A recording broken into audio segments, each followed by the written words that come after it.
ছোটবেলায় বাবা যখন কাজের সূত্রে বাইরে থাকতো, যেদিন যেদিন বাড়িতে মাছ থাকতো না, মা ঠিক আমাকে এইভাবে লাল লাল করে ডিমের ঝোল বানিয়ে দিত আলু দিয়ে।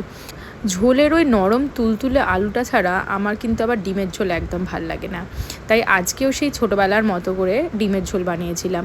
পুরো রেসিপিটা মার থেকে জেনে নিয়েছিলাম, দিয়ে মা যেভাবে করে সেইভাবে করার চেষ্টা করেছি, কিন্তু মায়ের হাতের টেস্ট আসেনি। বাড়ির সবাই খেয়ে ভালোই বলেছে, আমারও বেশ ভালোই লেগেছে। কিন্তু ছোটোবেলার সেই স্কুলে যাওয়ার আগে গরম গরম ডিমের ঝোলে ভাত যে টেস্টটা ছিল, সেই টেস্টটা হয়তো এ জীবনে আর আমি ফিরে পাবো না। খুব সিম্পলভাবেই আমি এই ডিমের রান্নাটা করি। পেঁয়াজ আদা রসুনটা বেটে নিই, আর একটুখানি পেঁয়াজ কুচিও নিই, তার সাথে টমেটো কুচি, কড়াইতে গোটা গরম মশলা, তেজপাতা, শুকনো লঙ্কা ফোড়ন দিয়ে মশলা ভালো করে ভেজে নিয়ে আলুটা দিয়ে কষিয়ে আলুটাকে ফুটতে দিয়ে দেবো। আলুটা যখন বেশ কিছুটা নরম হয়ে যাবে, ডিমটা দিয়ে ধনেপাতা ছড়িয়ে নামিয়ে রেডি এই ডিমের ঝোল।